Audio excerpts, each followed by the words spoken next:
Welcome back to yet another episode of Strong Conversations here live at the International Builder Show in Las Vegas, Nevada. The last one of the day on day one here. I am Sam Marcoux, and I am joined by Mr. Jeff Rogers. Jeff, how in the heck are you? I'm doing fantastic today. Happy to be here. I am so glad you are here, and I love that you came to the booth. By the way, Jeff Rogers is with Ivory Homes. We should mention that. What is your role title? What is your responsibility with Ivory Homes? So I am the purchasing manager. So I oversee our purchasing department, all of our trade resources. It's hard for me to sum up what my job is because it changes on a daily basis. But big picture, purchasing manager. Yeah, so you have the title and then you have the job, and sometimes those are, not exactly the same day to day. No. Trust me, I am not a professional podcast host, although this week I am. And I have a hobby of being a builder manager. That's kind of the change in mindset that I have this week. Now, I love that you're here for so many different reasons. Selfishly, the main one is because you are the best for last. You are the last interview of the day for me today. So when I saw you show up to the booth, I knew I'm almost done, and I can go take a nap. but outside of that, I'm really, really excited to talk to you because I personally don't know you very well. Like we haven't met a lot, and apparently my emails, you know enough about me to send my emails to the spam box. That was my IT department. That was not me. I would have made sure they came through, but that's okay. I'm not offended whatsoever. So. We were just talking, and then our producer, Matt, told me to save the good stuff for the show. So here we are. How long have you been at Ivory Homes? So I've been with Ivory Homes. I'm coming up on 20 years. So you got 2 decades. Nearly 2 decades with Ivory. How long have you been in the construction industry? Started in the construction industry 1996. Okay. High school. Neighbor of mine ran an HVAC company, and he liked to hire the teenagers that were of age, 16 years old, to just come, work at his company, just do random odd jobs. So that was my first taste in the industry, and I've never left it. So it wasn't like an official mentorship or a way to get you into the industry as much as I need help and if you want to make some money? Yeah, for sure. Yeah. I mean, that was me and all my friends. That was kind of our pathway to, kind of get in the industry, kind of our first jobs. And here I am coming up on 30 years later, and I've never left. That's incredible. So out of all your friends that, maybe took those first gigs, those first odd jobs, how many of them are still in the industry? One of my best friends still is actually in the HVAC industry. Okay. So he never left that industry. He found it and loved it. But other than just the two of us, everyone else has gone on to do other things. Yeah. Which is okay. Yeah. No, it's kind of just, it was always kind of what I wanted to do. So I was kind of fortunate that I landed in a role that, I could turn into a career. So do you have construction in your family background? No, my dad was a firefighter. That was what I knew growing up, and got to graduate high school, and it's like, well, what are you going to do next? And I was going to go take the civil service test for the become a firefighter, and decided no, I'm just going to stay with construction. So, what was it about this industry that made you say, even at a young age, 18, 17, 19 years old, I think I'm going to go pursue this? I mean, I've always been from a young age fascinated with, building things, thought maybe I want to be an architect. Okay. I've always just been fascinated with how things work. And so, yeah, I mean, it just kind of morphed from one thing to another. Never did in a million years I think I'd land in the, being working for a home builder is running the purchasing department. But, one thing led to another. Yeah. And it's interesting because I have a theory, and because I started in this industry at 19, shortly after high school. It wasn't on my radar. It wasn't anything that I thought that I wanted to do with my life. But once I got into it, it was kind of like, unless they tell me to leave, I'm not leaving. There was just so much good stuff. And I was able to, if nothing else, recognize that at a young age and kind of ride that as much as I possibly can. And here I am 23 years later with the same company, doing all kinds of fun stuff. Like we talked about before, you have your title, then you have your responsibilities. And in this case, I'm sitting here talking to you about it. Yeah. And I'm fascinated to talk to you because you're 20 years with the same company. That doesn't happen in this industry very often. In fact, I was just talking to people that Some people think it's now weird to spend that much time with one company. I don't think it's that way. I mean, I'm biased because I've been with my company for such a long time. But what is it about Ivory Homes that's made you say, I'm going to stick around for a while? I think it's the, Ivory Homes is unique where we're a small family owned company, still owned by the Ivory family. Yeah. Clark Ivory is second generation CEO and leader of that company, but we're dedicated to that one market. It's very much, we're big enough that, to really be the dominant force in our market, but we're small enough that we can be nimble. There's kind of that family oriented culture, so to speak. Yeah. I don't have to worry about a board of directors and shareholder value and all those things. I have to worry about, are we taking care of our customers? It's easy to kind of pivot and not have to, worry about all that stuff that comes with a large company. And it's home for me. Yeah. I mean, I've had opportunities come up. I'm not going to lie, and it's just I've never wanted to leave, never considered it. And I can relate to that because, like you said, family-owned business. It allows you to be nimble. Again, it goes back to, I'm going to wear a lot of hats, and I know that going in. And actually, that might be a good thing. To, like you said, I mean, you're with the same company for so long, but you're doing different things, even if your title doesn't change too often, right? Your core responsibilities are there, but you're doing, because you have to go over there and you got to go pick that up because there's no one else is going to go pick that up. Do you have like a weird sort of odd job that you've had to take on in this role?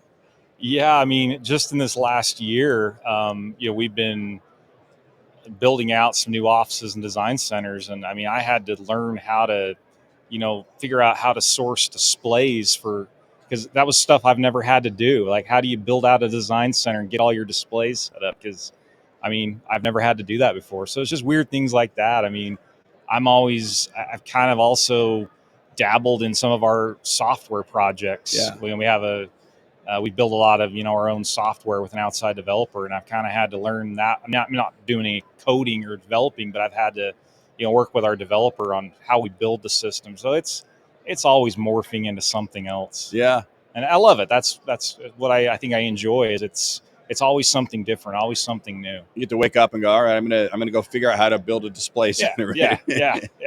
So how did that land? Was it just like, well, we got to do this? Hey, get Jeff to do it. Well, I mean, Yeah. I've got a great team that I surround myself with, and it's a few of us. We just kind of got together. I mean, we've been down here at the show taking pictures of displays and some of these actually great use of time. We were taking pictures of some of the plumbing displays. They're like, yeah, we could build this and make that work, and that'd be a great way to showcase our products. So it's just little things like that you never think that you're going to have to worry about.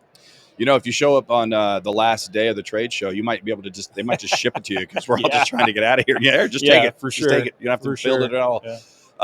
So let's talk about your team, because you have the starting basketball team out there. We asked them to come into the studio and they did not. I think they thought I was going to hit them with some questions. I promise, Jeff Rogers' team, I will not. But you guys travel together, working as a team. That's pretty cool. That goes back to that family culture of we're all in this together. Oh yeah. I've got a fantastic team. One of my guys on my team been with me for 10 years. Other members are between 3 to 5 years. Yeah. I've got a great core team that's around with, not to mention the other teams I work with, design teams, architecture teams, construction teams. We've got a lot of people in the Ivory company. Yeah. I mean, you look at longevity. We have an award that our CEO gives out to not just employees, but trade partners. We call it the Silver Elephant Award once you've hit 25 years. So, I mean, we're very much, relationship based, not only just, fostering and maintaining employees, very low turnover, but also in, just our relationships with our trade partners. Yeah. Well, it's interesting too, because you're in the Utah market, and like you said, you guys hyper focus on the Utah market, and you guys are big players in that market. One of the biggest, if not the biggest. You could argue you're the biggest. But it's not just the home building and the experience there. Like you said, you guys have a culture that seems to be pretty dang healthy.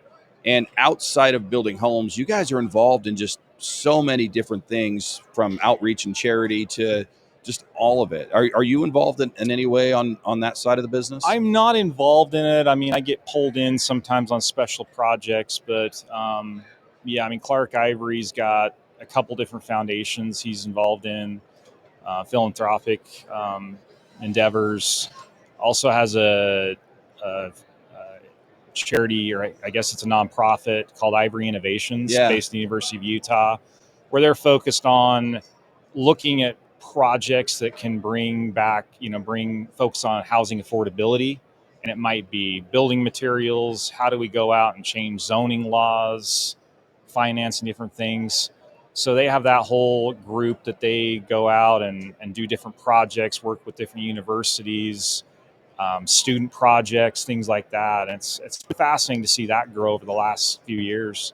Yeah, I think Ivory Innovations landed on my radar from our team out in Utah. I want to say maybe 3 or 4 years ago was the first time I think I really heard about it. It could be even a little longer. And what a cool thing to give back and to just learn. I mean, it kind of that open mindset of we're big players in this market, but we might not have all the answers for everything, and we could learn from these brilliant minds that are coming up into the industry, and they might solve a problem that we didn't even know how to maybe tackle the right way, whatever it is. But it's just amazing. Yeah, it's super cool. I mean, had the opportunity this last year to participate in one of these things they do called Hack a House. It's like a 24-hour. They held it at the one I was involved in was just online, but different universities. They've done quite a few at the University of Utah, since that's where Ivory Innovations kind of based out of. But student projects, and it was kind of fun to participate in that and just see some of these ideas these students came up with for maybe it's a new way of how to build something, or I mean, just all kinds of different things that came up. It was cool. So, really cool there. Speaking of innovation, we are at the International Builder Show. This is day one. Mm-hmm. We're in the afternoon of day one. You and your team, sounds like you walked the floor. Have you seen everything? I have not seen close to everything. It's going to be impossible. Yeah, I mean, I show up here. I mean, this is probably my, I don't know, 10th, 11th year coming down to this show, and every year I walk in, it's like so overwhelming. Like, where do you start? Yeah. But no, we've had a good day so far, and so you said your 10th or 11th year. What's changed about this show specifically over the years for you? I mean, I think just overall, just the innovation you see with products is probably the biggest thing for me. I mean, that's what I see overall in the industry. What are you? What was kind of the goal when you come here? You obviously come here every year. The team comes here. Do you guys get together and go, okay, this is our intended goal. This is our target to get accomplished. This is the box that needs to be checked before everything else when we get to IBS. Do you guys have that meeting? Is there some sort of... I mean, we don't have a formal meeting, but we'll kind of start brainstorming. Okay, what do we want to see? What's our objective? Who do we want to talk to? I mean, number one and first and foremost is we like to, connect with our existing partners. Yeah. And then from there, it's okay, what is a need we need to fulfill? So right now, kind of two of my passion projects is, how do we, indoor air quality is a big thing on everybody's radar. There's all kinds of studies that say the air we breathe inside the home is dirtier than the air we breathe outside. So one of my first things I'm looking at right now and what I'm kind of focused on is products that we can, maybe improving indoor air quality. Second is how do we just build a better constructed home from the outside, weather barriers, things like that. So those are two things that are kind of on my radar right now. Yeah. Now, kind of along those lines, what are you guys seeing? What's the Utah market telling you? What are the challenges that either you or your team are up against right now? I mean, the challenges that we're up against right now is probably the same challenges that we see facing the country right now. It's housing affordability. Yeah. I mean, interest rates. It's anybody's guess where those are going. Yep. So it's been a huge impact, trying to get, first-time buyers in. And then, of course, there's the last just few weeks in general, it's the tariffs and, right. What do we see going with building material costs and the challenges there. And then beyond that, it's, just the zoning laws and the costs of, getting building permits and all the challenges that surround that. Those are. So how are you guys? How do you address them? Because these are big issues. These are macro level type, industry concerns. Valid, very valid Yeah. concerns. How do you guys attack that at a regional level? I mean, going back to the housing affordability component with interest rates, I mean, that's, I think the only thing the way we're tackling that right now is we have, partnership with a mortgage company that we've been able to go out and do some, securing some funding, doing some interest rate buy downs, Mm-hmm. but we've had to use those as incentives. Those come with an added cost, but, we've had some success there. Um, the tariffs and the costs, it's so new right now. I'm starting to COVID and supply chain challenges were. I don't know how many years I lost off my life during that period. I'm like, oh no, are we back to some of those same? Yeah. I don't see this. Hopefully, not the supply chain disruptions, but where you're, just constantly getting bombarded with price increases. Talk to me about that, the supply chain challenges during COVID, because you were right in the thick of that. Yeah, that was probably the most challenging period of my career. And it was every day some new challenge was being thrown at me. Whether, we can't get enough I-joists to build the homes we want to build, Mm. or all of a sudden, one day you get a call that says you can't get cooktops because there's some little valve inside the cooktop that the plant they got it from is shut down for X number of weeks. And we were it was all hands on deck, pivot and try to just, we survived it, but Yeah. we learned a lot. We learned a lot about, diversifying our supply chain, not being so reliant on just one partner.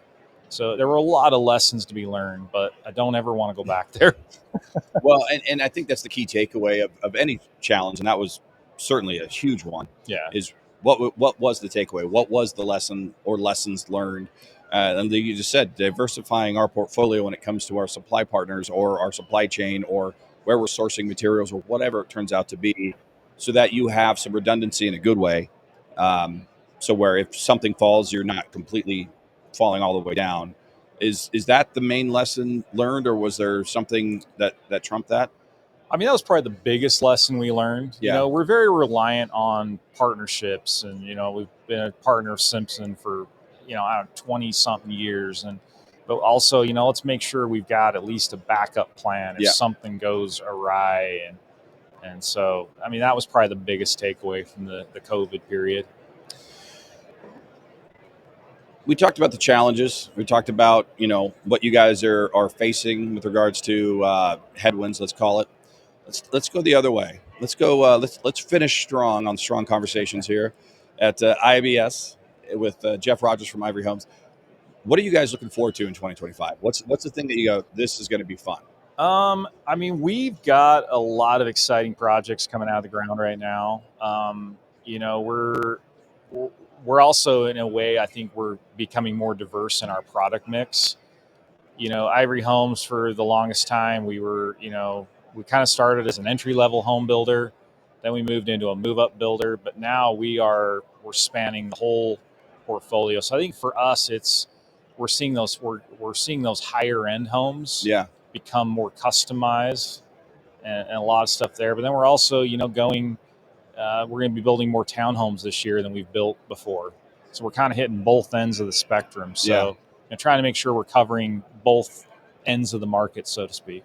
Well, and I would imagine the marketplace out there is pretty diverse, right? I mean, I assume there's a contingent that are leaving the West Coast, California, and heading, into the Rockies. Yeah. And Denver's been, doing quite well out in Colorado. And of course, I was in Utah not too long ago, and the amount of building that's going on out there was incredible. It was really, really cool to see just so many houses that were being put up.